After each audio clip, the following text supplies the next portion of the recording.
Bear with me while I'll just upload my slide deck a second.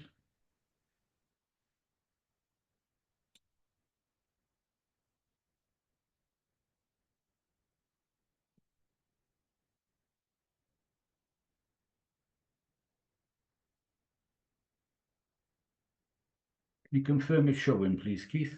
Yes, yep, can see it perfectly. Excellent. Okay, good afternoon, everyone.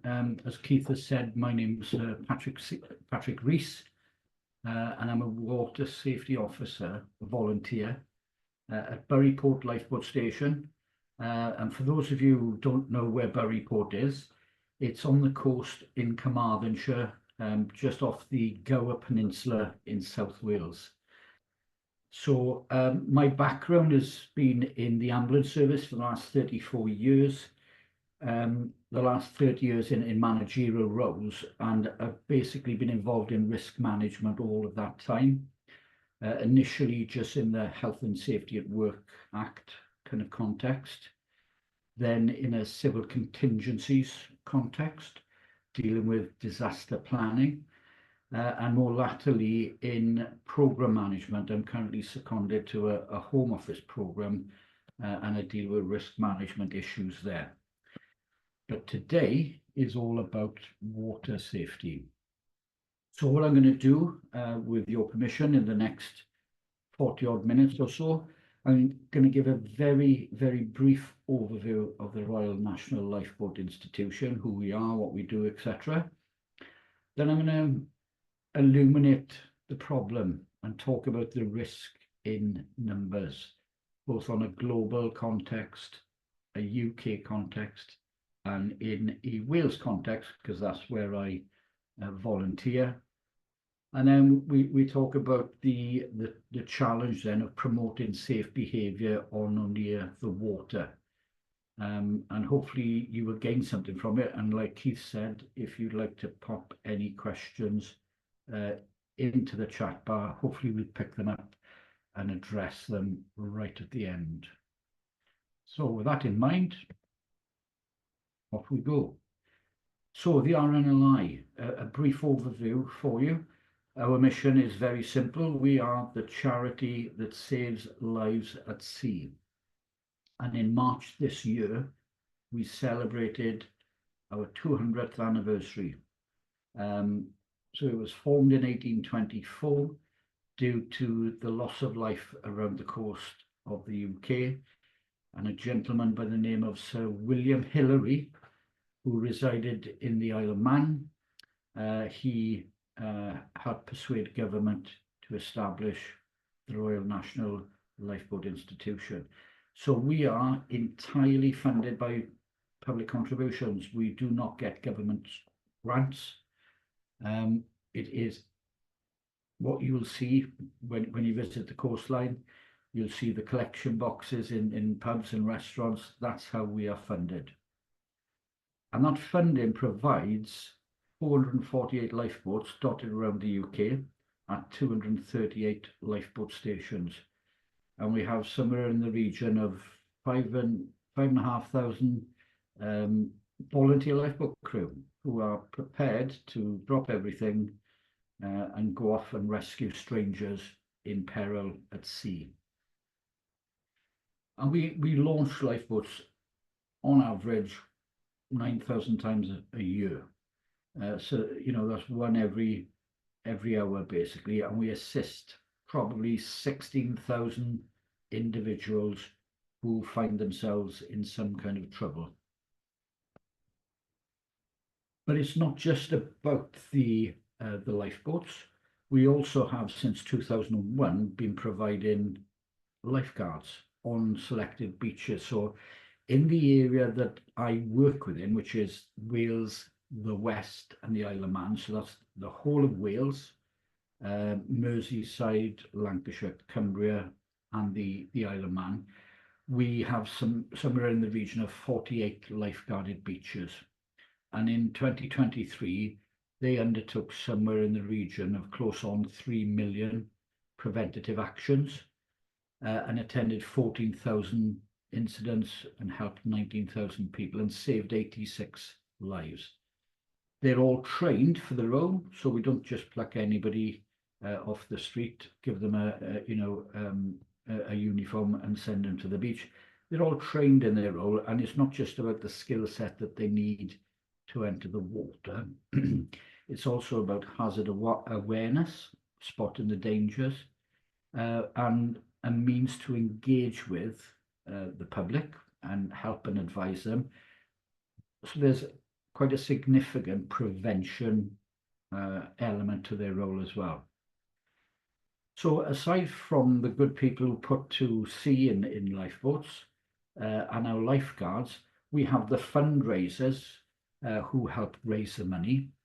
And the other element of the RNLI is the one I'm involved in, which is this prevention work, so the water safety.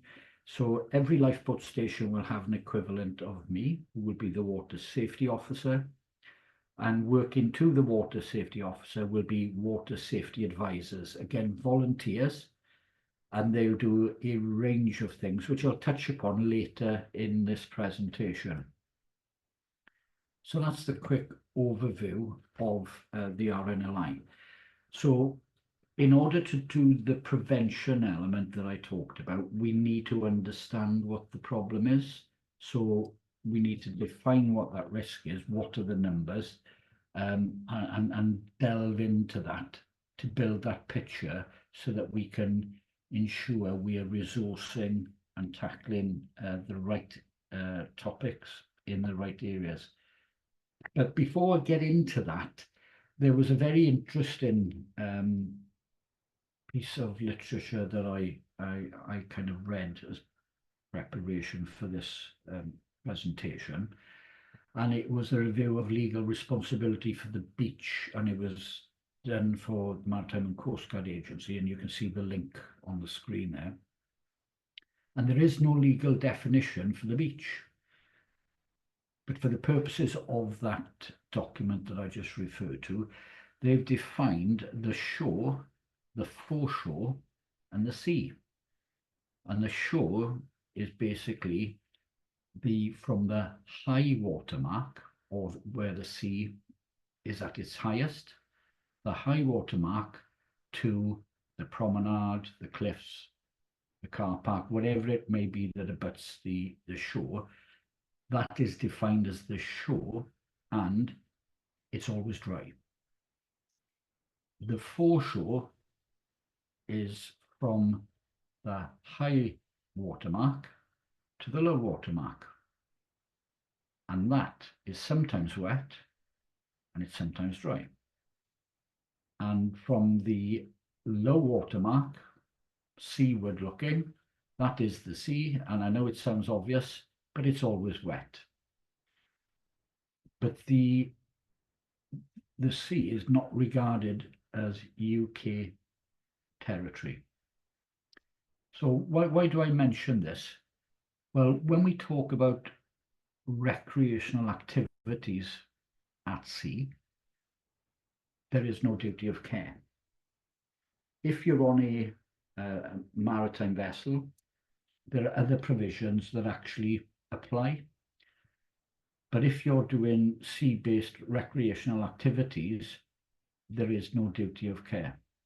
And I tease that out at the beginning because it's important to recognise that legal duty. So we as the RNLI don't have a statutory duty to do what we do. We do what we do under what's called a Royal Charter.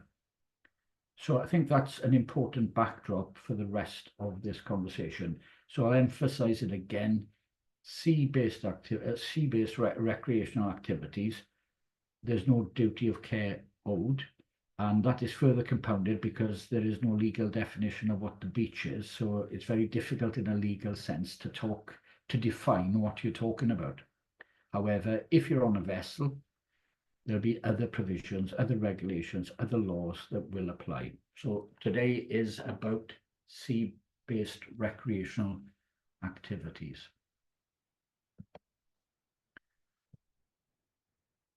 It's quite prescient that I'm here today talking to you about water safety, because today is Worldwide Drowning Awareness Day, 25th of July, and it's been taking place for the last 4 years.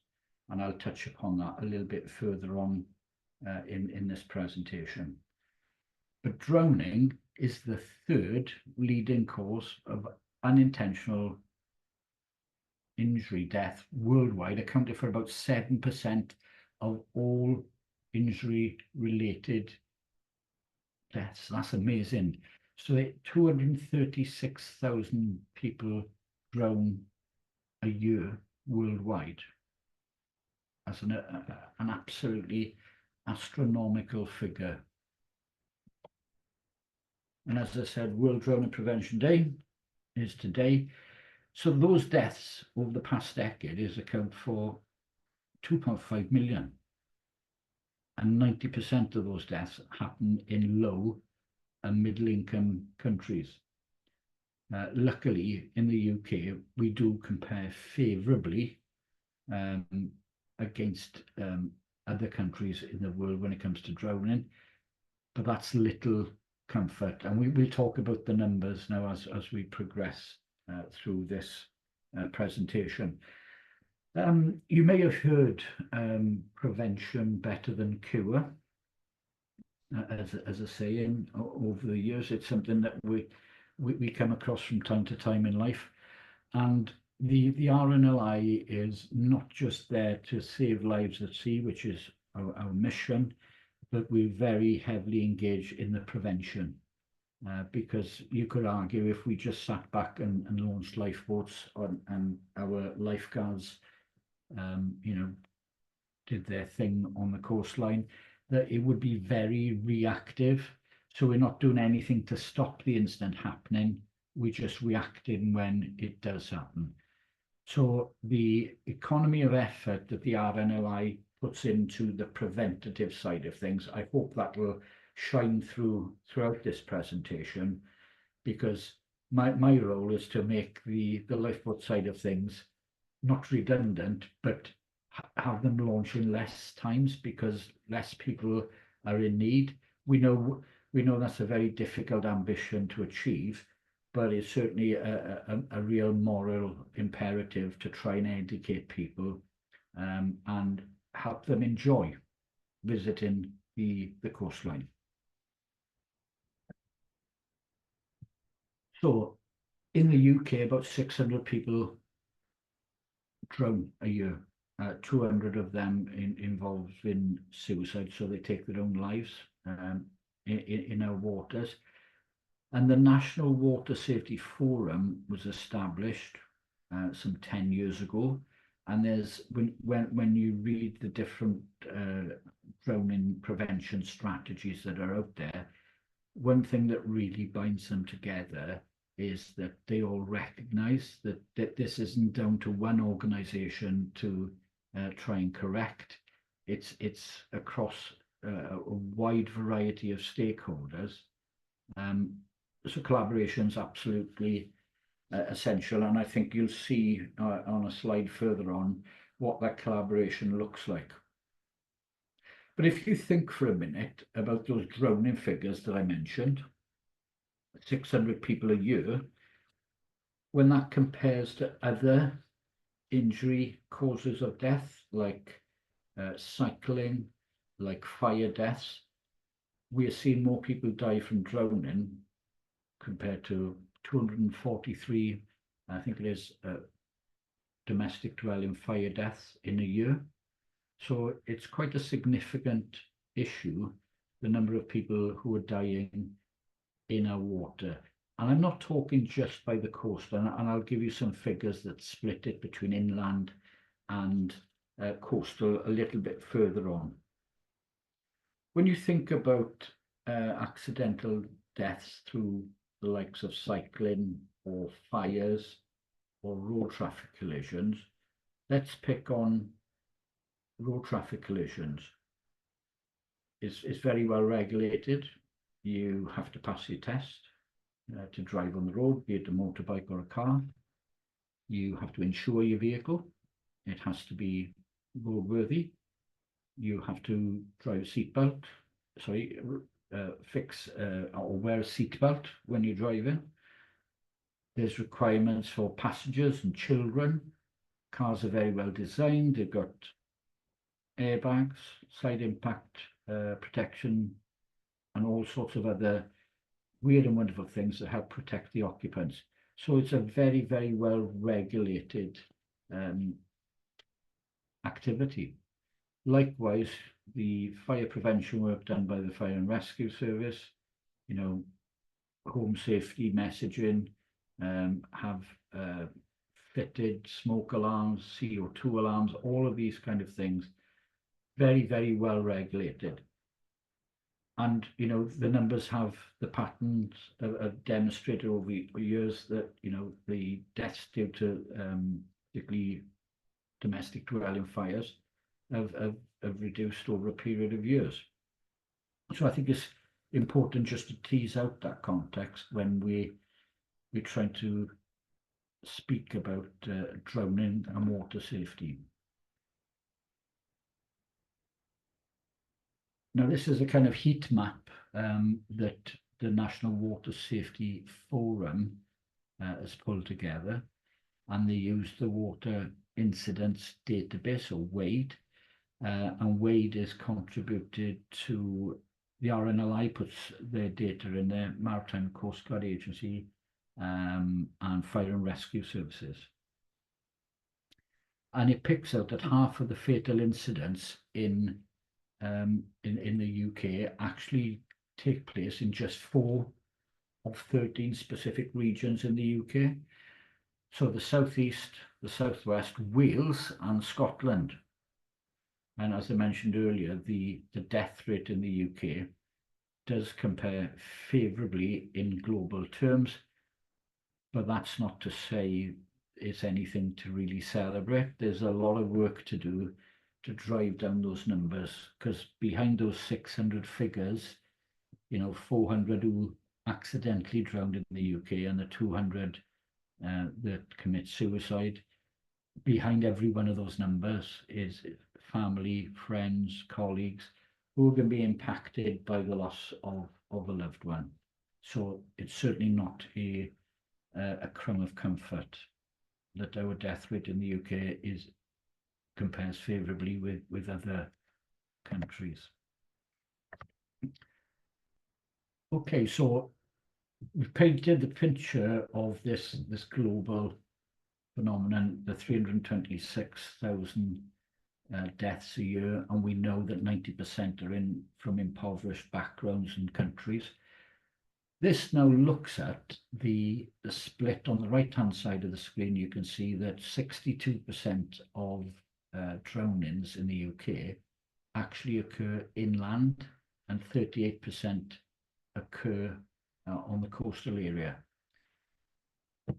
And the graph on the left of the screen kind of gives you the perspective of each part of the UK, constituent part, and what percentage their population makes up of the UK. So England is 84%, shall we say, and yet as a percentage of UK drownings, they have about 69% of UK drownings. But when you look at Scotland and Wales, and let's pick Wales in particular, so the percentage of the UK population, Wales is 3.1 million population against 66 million in the UK, and yet we have probably close to 9-10% of the UK drowning. So there's a little bit of an anomaly, a little bit of imbalance there in terms of how many drownings we see in Wales. Okay, so through this data collection using the Water Incident Database, we can see the split between male and female on the right of the screen involved in drowning. So 81% are male, and the residual 19% are female. And then on the left of the screen, we can see the different age ranges for males in the dark blue and females in the light through. And you can see there's an upward trend there when you start to get into the teens and above, even going up to 80 to 90 years of age. So those are the kind of age groups that have been impacted by drowning. And all of that data came from the National Water Safety Forum document, the link of which is on the screen. So we have a mechanism by which we collect data, and all the data that I'm sharing with you today is authentic, it's been validated, it's come through the Water Safety Forums, and it's contributed to by the likes of the Fire and Rescue Service, the Maritime Coast Guard Agency, and the RNLI. So all of this starts to paint a picture of where the problems are, who the problem affects, and as we'll find out a little bit later on, what kind of activity they engaged in at the time. So starting to build this picture of what the issues are and where they are. So this is a Welsh perspective now. So bottom left-hand side, you can see the percentage of accidental drownings in Wales, and that's the coast versus inland. So in Wales, we see a slightly higher percentage of coastal drownings, whereas the UK picture was slightly different, and inland we've got 43%. The split between male and female is broadly the same. It's 89% male, 11% female. But we've got data on when these incidents happen.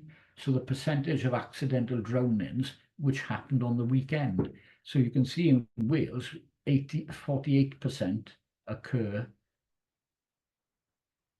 during the weekend, whereas the UK figure is much, much lower.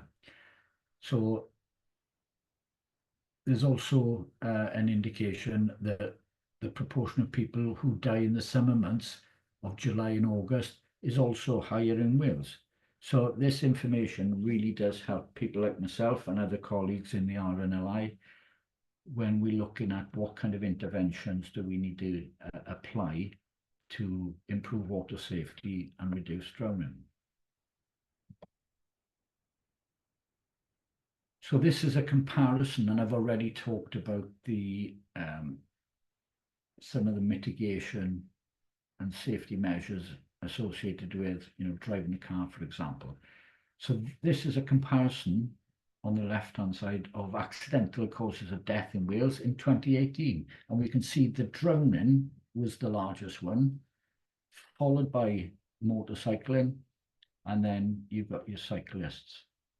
And then on the right, this is a Wales versus the UK comparison of accidental drowning rate per 100,000 people, and Wales has basically double the UK rate for drowning. So it would suggest that we've got more of a problem in Wales than we have in the UK as regards drowning. So just to recap where we've been, we understand the global numbers, we understand the UK numbers, we understand the Welsh numbers. We know the mix between male and female. We know the split between inland and coastal. And we also know what age groups and sex it affects as well. So where are the high risk groups and the high risk sex? And it's clearly males. And males, 15 to roughly about 30 is probably one of the main target areas. But what we can see here now paints that last little bit of the picture in. So we know who they are, where they are. This is about what they were doing. So what kind of activity were people engaged in when they succumbed to drowning? And I think there's a very stark figure in here around, I think it's about approximately 40% of people who drown had no intention of entering the water. So we can see that the majority, 58%, were doing everyday activities, walking, running near to the water, and for whatever reason, they found themselves in the water and drowned. The next largest one is 32%, which is swimming or boating. Commercial is 8%, and then we've got domestic instance, bath, jacuzzi, hot tub, because don't forget drownings can happen in the house, in the garden, if you've got a swimming pool, garden pond, even, you know, unsupervised children in a bath or a hot tub. So not forgetting them. So we're understanding the problem out there. Now, this is some trend data. Again, this has come from the Water Safety Wales drowning prevention strategy. So at the top there, you can see we experience about 45 drownings in Wales every year.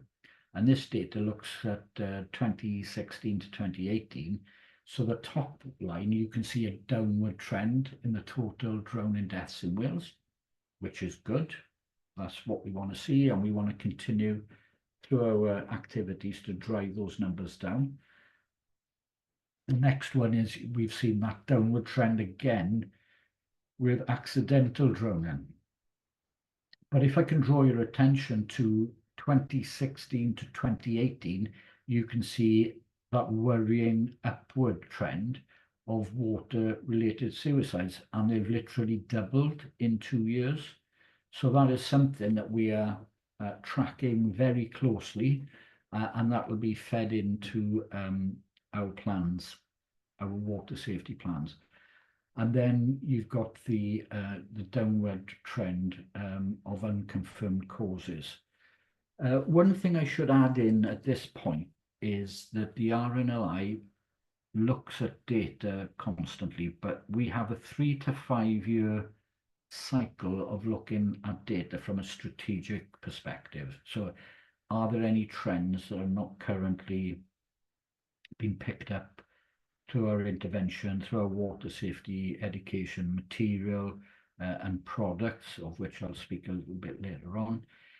They then look at things from an annual basis, where we can see what's happening, because when you look at data in more detail at a more granular level, we could see spikes in certain activities that might take some time to show in the bigger picture, in the higher level data.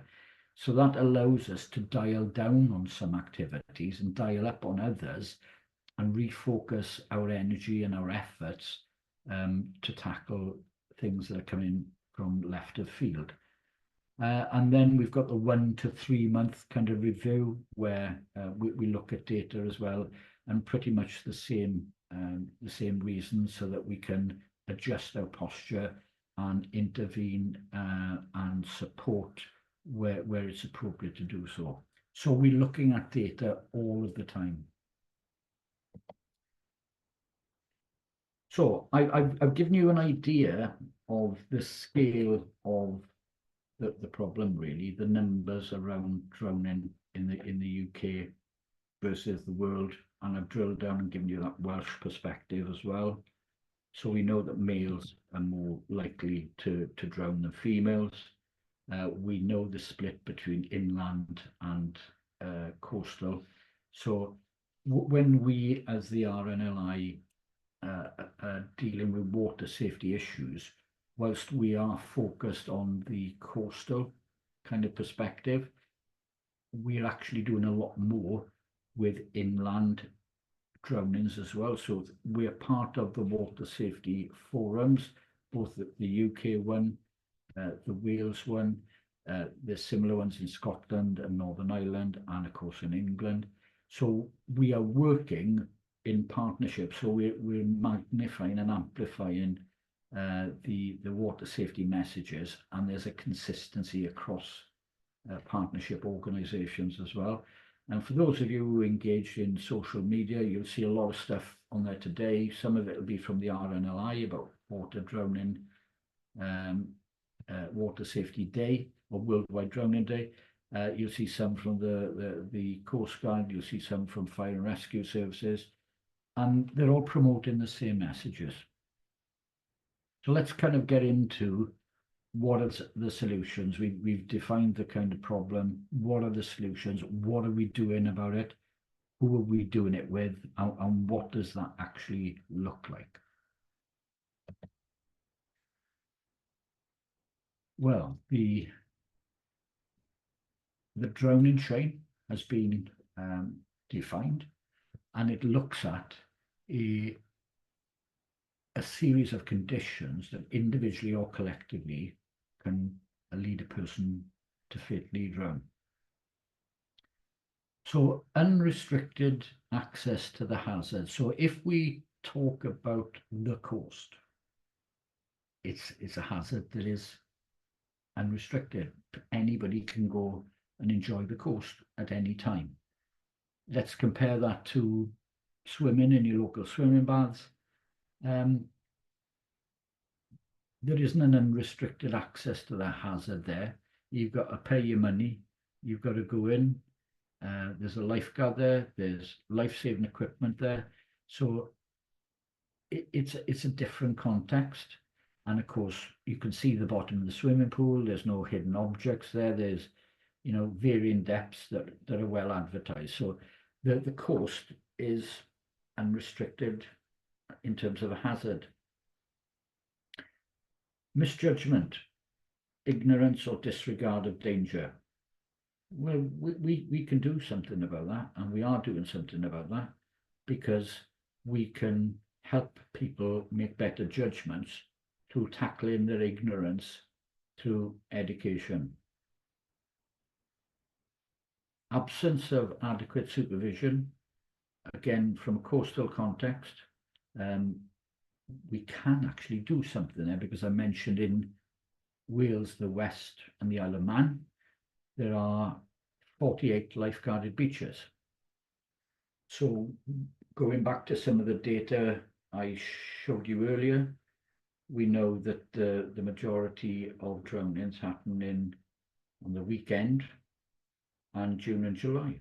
That's what the data tells us. So the RNLI will put lifeguards onto beaches that are deemed to be higher risk, and we'll target them during the periods where the data tells us the higher risk materializes.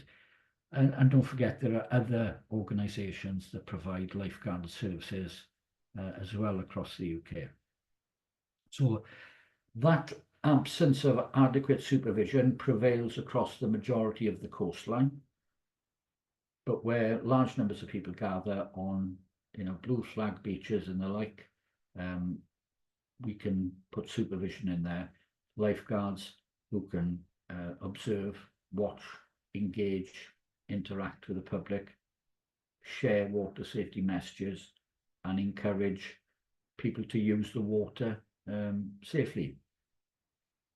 And then we've got the inability to save yourself or be rescued. Well, we've got something that we can do about that as well. So we have a campaign called Respect the Water, and we also have a Float to Live campaign, and that helps people save themselves. We also have products that encourage people to ensure they have a means for calling for help. And we have products like this. This is a waterproof phone bag. So there's a lanyard in there. You can pop your phone in there. You can wear it around your neck if you're doing stand-up paddle boarding or doing any kind of activity by the sea and the coast, and you've got a means for calling for help. So our intention and our objective is always to try and break that chain, that drowning chain, and where we can, our interventions and our activities are aimed at breaking that chain and tackling those kind of issues or problems contained within them.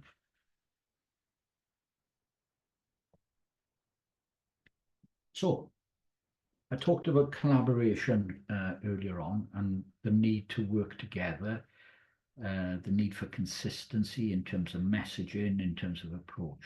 So we have the UK Drowning Prevention Strategy. Now, the World Health Organization passed a motion a few years ago, and it talked around countries needing to have a drowning prevention strategy, and that they need to have robust data collection methodologies. And the UK has that through the drowning prevention strategy. And that's the National Water Safety Forum.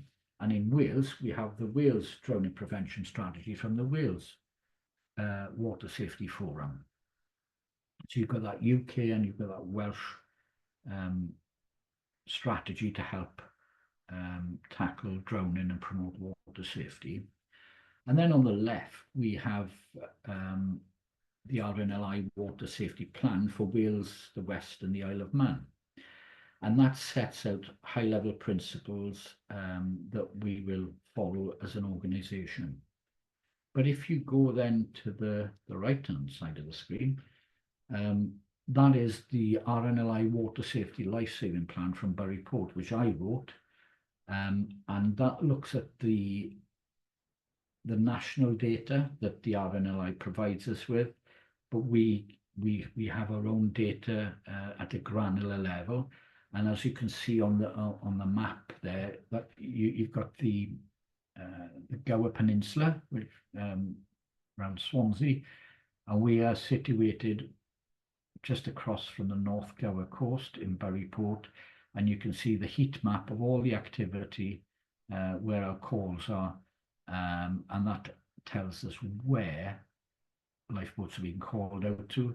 And we've also got data to say what kind of incidents they're actually attending, and that allows us to understand the national picture, the principles that are set out within the water safety plan, and what are the real issues for us on a local level. And they might look very different from other parts of the country because everywhere will have its own risk profile. And that allows us to tailor our interventions and our activities and our approaches very much to, the number one risk in the national plan might not be the number one risk locally. So it's tailoring our approach to meet the local need. But there's a commonality. So if, for example, being cut off by the tide is our top priority, which it is, because it accounts for about 25% of our lifeboat call-outs, there'll be national products that have been developed that we can draw down on and share and apply locally. So we have joined up plans.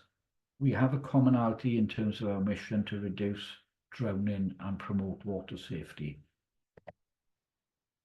And our water safety principles are, we prioritize by risk. So everything is data driven.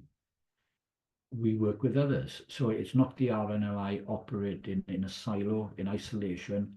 We work with our colleagues from the Maritime and Coast Guard Agency, Fire and Rescue Services, local authorities, and a whole raft of different organisations.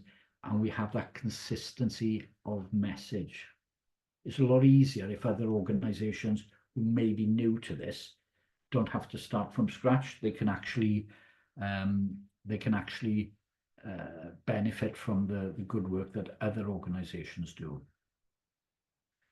We positively educate all. We do not stand on the shore and tell people you can't do this or don't do that. We use the psychology, of behavioural science in the way that the messaging is built and delivered.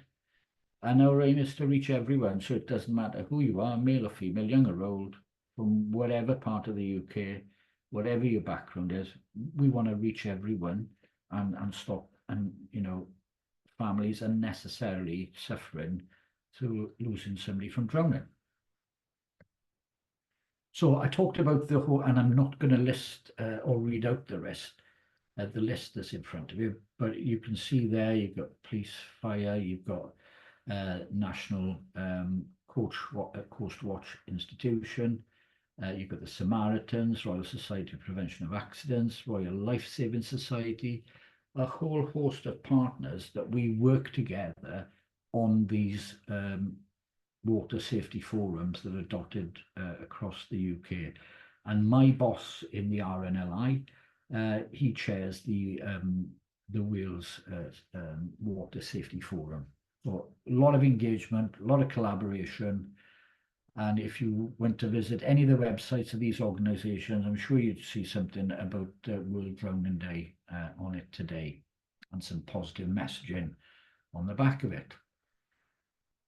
So this consistency, it's around improving water incident data and intelligence. So we've got that through the Water Incident Database, or WADE, promote and developing learn to swim initiatives and water safety education. And the water safety advisors that work with me at my local station, they go into schools and they deliver water safety messaging in schools in very much a fun way, and focused on that particular age group, and getting that right engagement and getting the message across. We also have people that visit the lifeboat station who want to contribute financially, through the fundraising arm, but we use those opportunities to engage with people and deliver the water safety message as well. Of course, we have those water safety plans that I've touched upon, and we promote public awareness using the right messaging in a variety of ways. So, for example, the lifeboat station's social media, we will push water safety messaging through that, and we can manage the metrics. We can tell how many people are viewing, coming onto a platform and viewing it. So we can push the messaging out, particularly in the summer months, because our lifeboat call out data will tell us that from October till about February, the call out volume is negligible, and yet as the weather breaks coming into the April-May period, we start to see the increase. So we can actually time our messaging as well. And like I said, it's all positively driven, is promoting safe participation in water activities across Wales, and we don't really distinguish between inland and coastal, although you will see slightly different risks because you don't have a rip current really inland, but we're trying to blanket across the whole of the community, whether it be the coast or inland, and contribute to the reduction of water-related suicides and work with families who are affected by water-related incidents, because it's that lived experience story that tends to land better and resonate with members of the public. So I've touched upon respect for water. So we've got, aside from our engagement with members of the public, we have a lot of products that we can use. So we have water safety booklets like this. So if you're visiting the coast, we have things like our local ambassador scheme, which means, for example, if you're a holiday park located next to the coastline, being a water safety ambassador for the RNLI is we will send you some material. You can pin it up on your notice boards, and it's just bringing that message to people who may be near the coast, holiday near the coast. And we've also got, calling for help, a little booklet here, whether you're, out enjoying canoeing, paddle boarding, or on a vessel. It gives you some really useful tips. And we also give out free things such as how to contact the Coast Guard in an emergency. So we've got these things that we give out, and I've already talked about the plastic phone cover. So we aim to engage with people, deliver the water safety message face to face, but also, hand out free products. And evidence shows that kind of combined approach really is more effective. So we've got that respect the water. We've also got the float to live. And before I wrap up, I'll just show you some links where you can get more information. And the Float to Live, we did a campaign. Sorry, we didn't do a campaign. We did a lived story recently at my lifeboat station, where a young lad got into trouble in the sea, and the guy who was on the shore shouted to him to float to live and explained to him how to do it.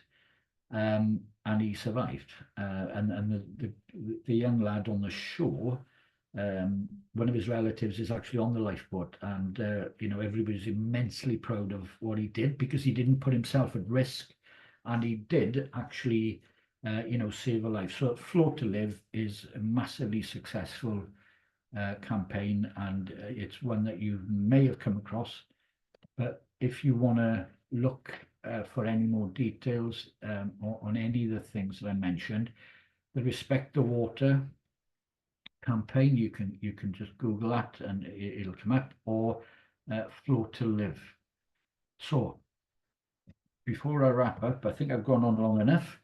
I'll take a few questions in a minute or so, but just to draw a line under it, we have 600 people a year drowning in the UK, 200 of which are suicide related, and we've seen that figure double from 2016 to 2018.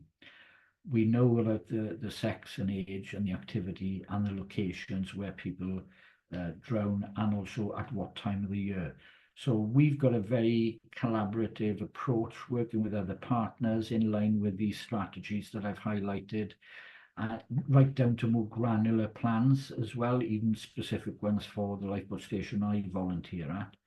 And together we can help, reduce drowning numbers and promote sea safety. So whether you work for a local authority, if there's something for your company or your organization, there's a plethora of resources out there, and please feel free to avail yourselves of them and be part of the solution on World Drowning Day to reduce drowning and promote water safety.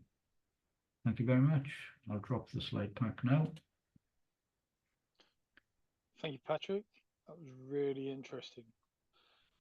We have got some questions in the chat, so I'll go straight to the questions.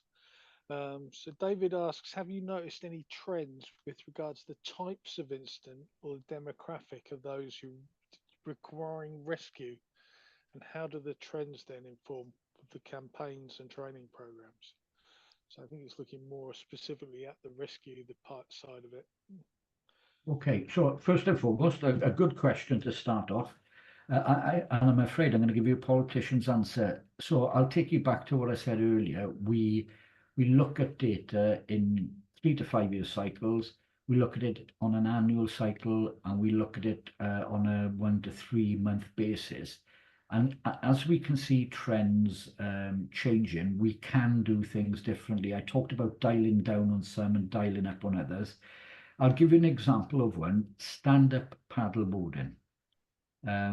Unfortunately, we had an inland fatality not so about a year ago, in Wales, and that drew some negative media attention.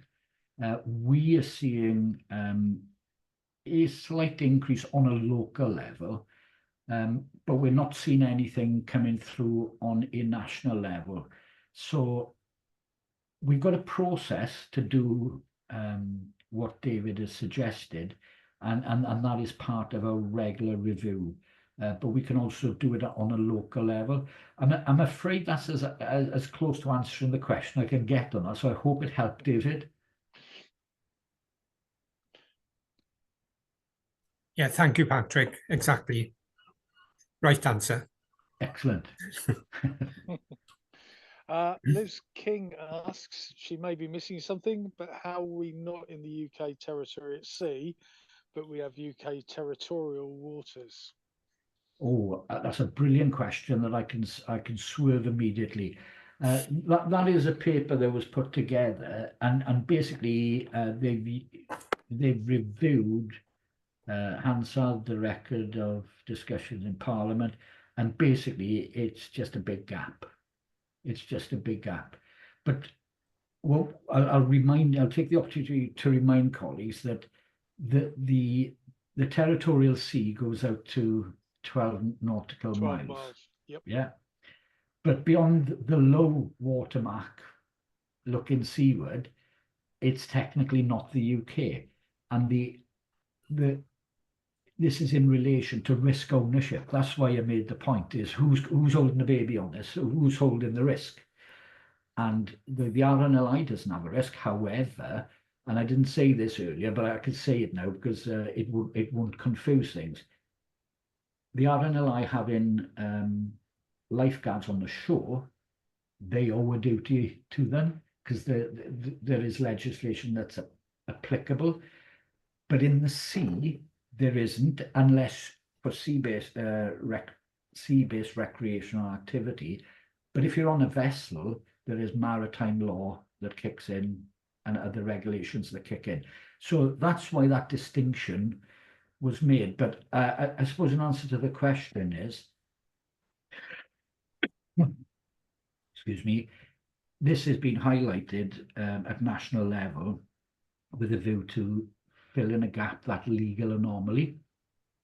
So I can't answer your question, but I can tell you there's a recognition that it's an anomaly. And I did have an hour not to bring it into this presentation, but when we're talking about risk ownership is really important. And if nobody owns the risk, and essentially if you go in the sea and you drown, you're the risk owner. Yeah. We don't have a duty. We have a royal charter. We have a mission to save lives at sea, but we're not the owner of the risk. So that's why that distinction was made. So I hope that helps. Yeah, I have seen it elsewhere about water pollution with some of the water companies that are pumping the waste into the sea. So they can get away with it because it's not cast as UK waters. So there are other things that are happening that also touch on similar gaps in the legislation, shall we say. The next question is from Jackie. Does the RNLI actually cover any inland water sources such as lakes, rivers, etc.? And what sort of difference is there in the number of incidents that take place as opposed to the coast? Okay, good question. So we don't cover quarries, lakes, and rivers. That's the first thing. The second thing is following the pit report in about 2007 or 8, following the Gloucester floods, the RNLI provide inland flood rescue capability. So certain stations will provide personnel and equipment who will respond inland to flooding events. But in terms of lakes and rivers, etc., generally speaking, no. I think it's Ireland, I think there are lifeboat stations on massive lakes.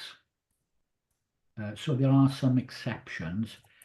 And you may be aware that I think following the Marsh and S disaster in the late 80s, the RNLI has 4 lifeboat stations on the Thames. One of them at Tower Bridge is the busiest in the UK. I think it does about 400 call-outs a year. So there are some exceptions to the rule, but by and large, inland quarries, rivers, generally, no, we don't cover that. I hope that helps, Jackie. And again, I suppose that's Thames estuary, isn't it? It's rather like the Severn estuary. You'll cover so far up, and then it becomes the river and loses the other way. So just to come back on that a second, Keith. So the two neighbouring, our closest neighbours in Barryport there's an independent lifeboat that covers the Lachar estuary. So that's where the sea kind of, travels up into the river. So you've got an independent lifeboat there. And then to our right, our immediate neighbour is also an independent lifeboat that covers an estuary, basically, up the river, and a little bit of the sea, whereas we primarily cover the sea. Okay, thank you. Do we know how many drownings in Wales are resident population or visitors? That's from Nikki. Well, that's got to be the easiest question of the afternoon. Thanks, Nikki.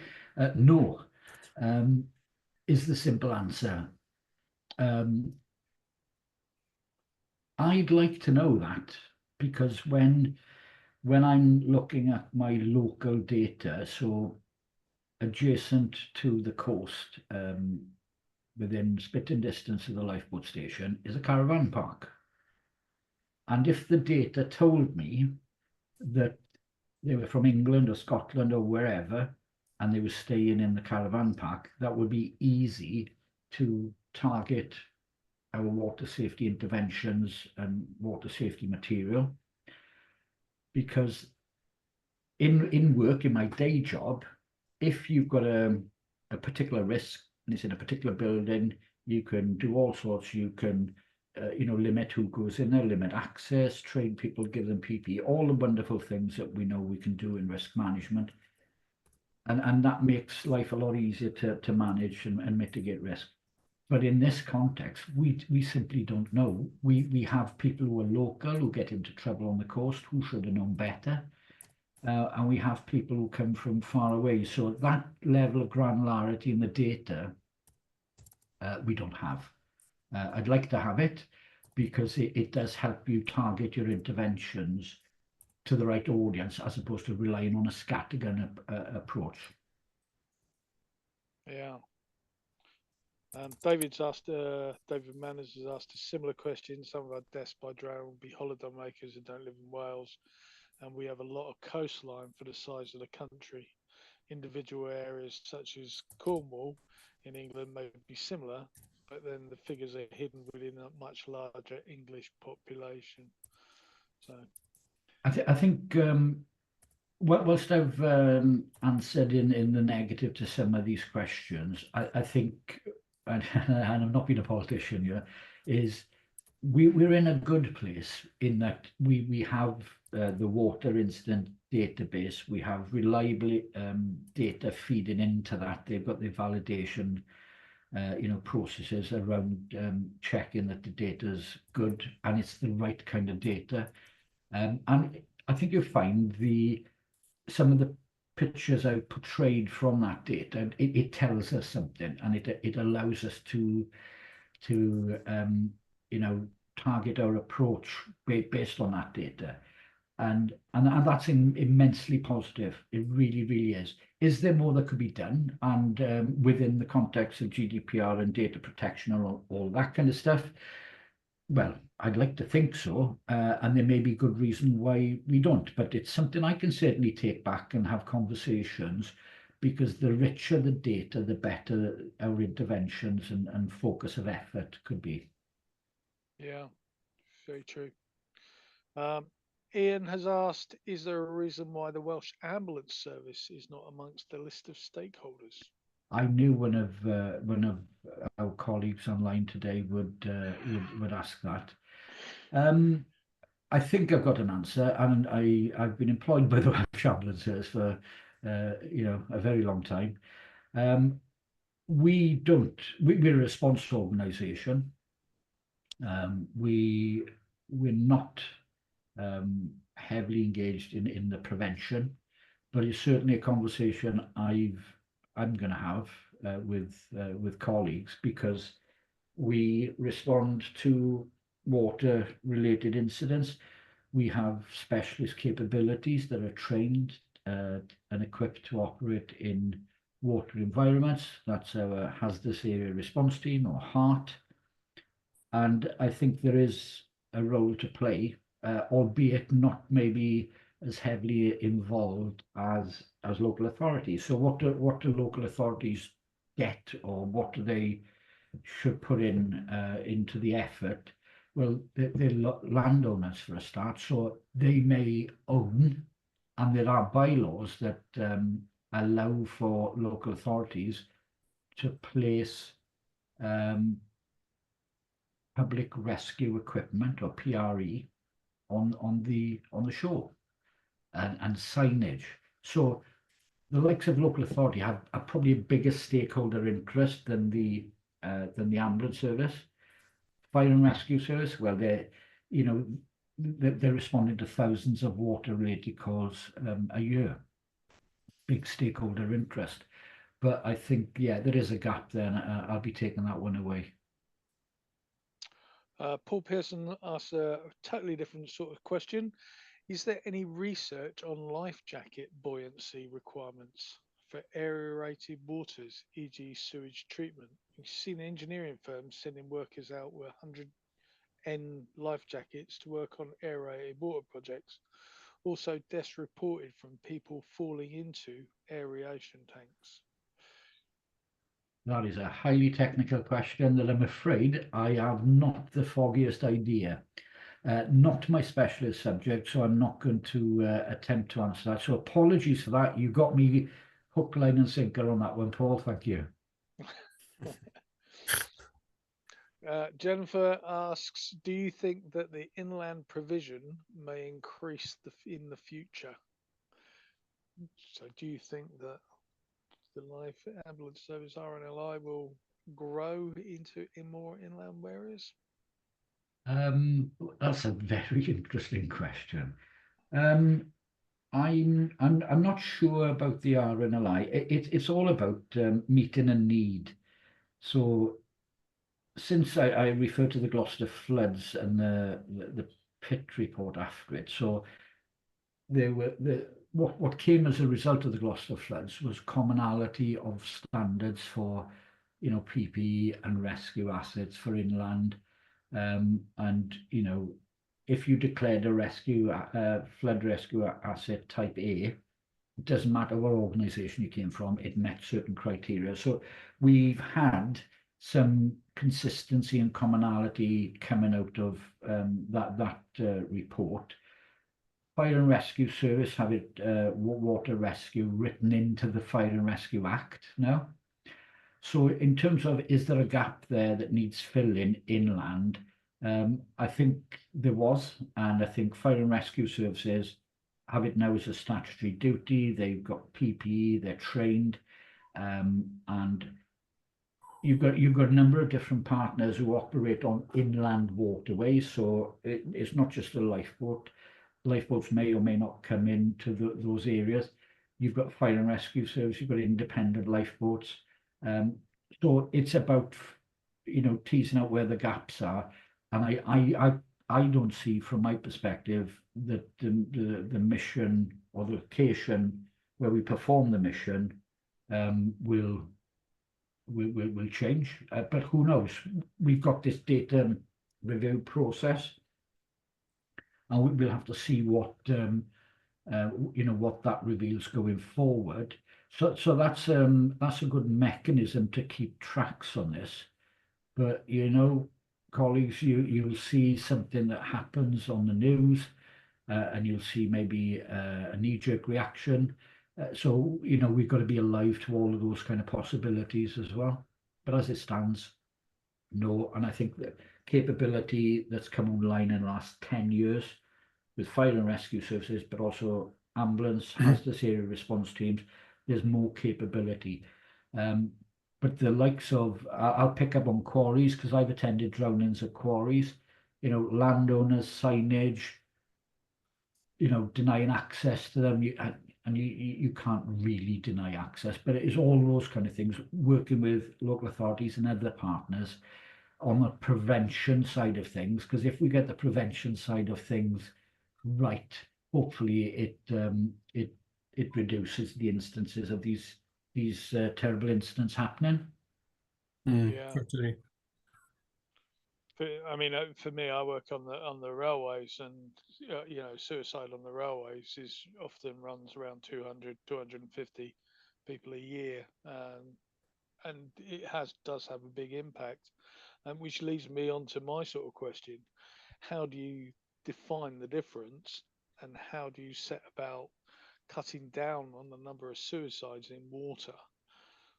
Because you said about the figures are quite are growing, aren't they, within suicides? So how on earth can you work on that one? It's a very good question. We obviously we have the likes of the Samaritans as part of the Water Safety Partnership. That's the first thing.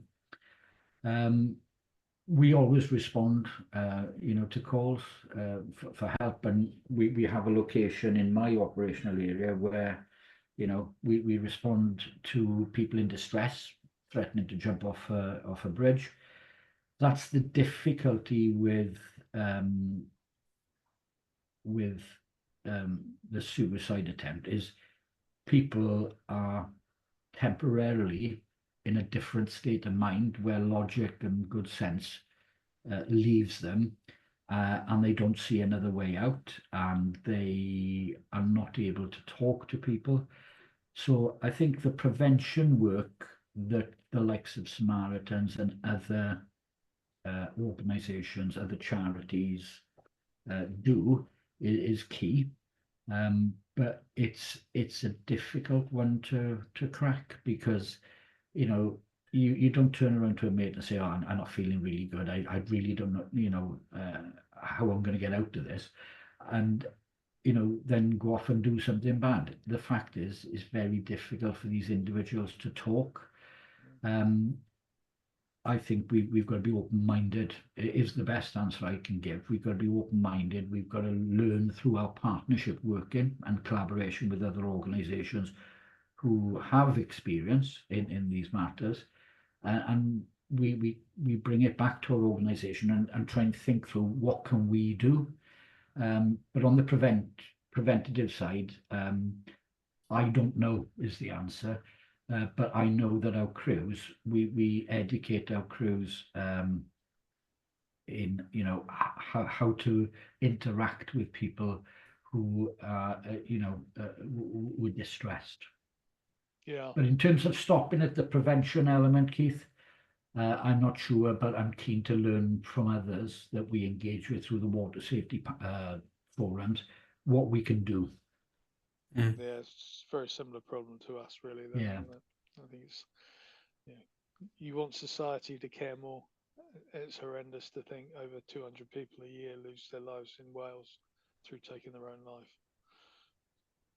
Yeah, it puts it into perspective, and I think touching on your last point, I know you look at the preventative measures. So the Samaritans, they'll have their key dates in the year. They'll have their data that says, it's mostly males, mostly of a certain age. This is when they do it. Christmas, bank holiday, these kind of things, and you'll see things pop up on social media. You'll see things pop up on the TV.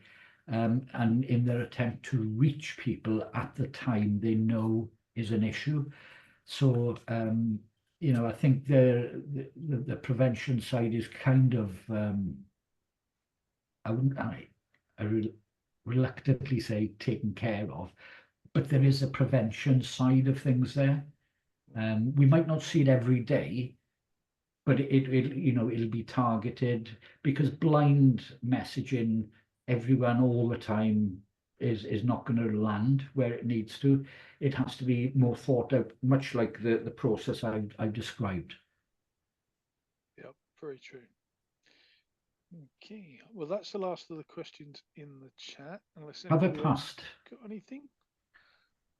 Yes. David says yes. Yes. Has 100%. Anybody else got any questions before we go on to the competency? No. Okay, so let's go on to the competency slides. Keith, if you don't mind, I will drop off now. I've got another meeting. Thank you, everyone, for your interactions, for your questions, and thanks very much for the invite on World Drowning Day. And visit the RNLI website. There's plenty of stuff on there, and stay safe by the coastline. Thank you Thank you, very Patrick. much. Bye. Thank you.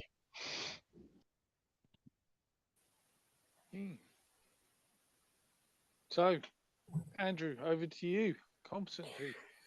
Okay, thank you, Keith. Good afternoon, everyone. I hope you have found Patrick's presentation on water safety interesting, which I certainly did, and found it offered some very good learning opportunities. So, in keeping with our virtual events, I will now link Patrick's presentation with the IOSH competency framework, which may help when using Blueprint to record development plans and CPD.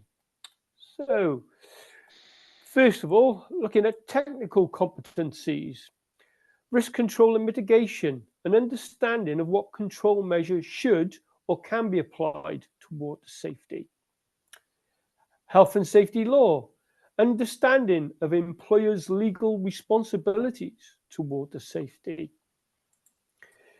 Moving on to core competencies, strategy. Raised levels of awareness enables managers to implement strategies to encourage open and effective conversations when promoting water safety strategies. Leadership and management. IOSH professionals work with managers to establish and maintain core standards, including planning, awareness, open conversation, people management, and monitoring. On core competencies once more, planning, effective planning to ensure suitable and sufficient mitigation strategies and safety controls for water safety. Moving on to behavioural competencies, stakeholder management. The IOSH professionals' approach to guiding stakeholders through the development and implementation of safe working practices in relation to water safety. And last but by no means least, communication includes developing and implementing safe practices of water safety control measures, which is vitally important that the message gets communicated effectively and in detail. Thank you, Keith. Okay. I've just got to work out how to get it back.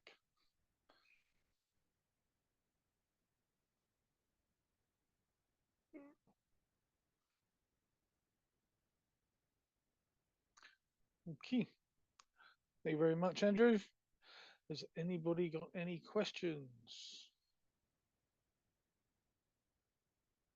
Nope. All right. Thank you very much for attending today. Hope you found it interesting. If you've got Sorry, Keith. There's a question in the comments. Is there? Will we get a visual for the competencies? I've missed them trying to find a pen.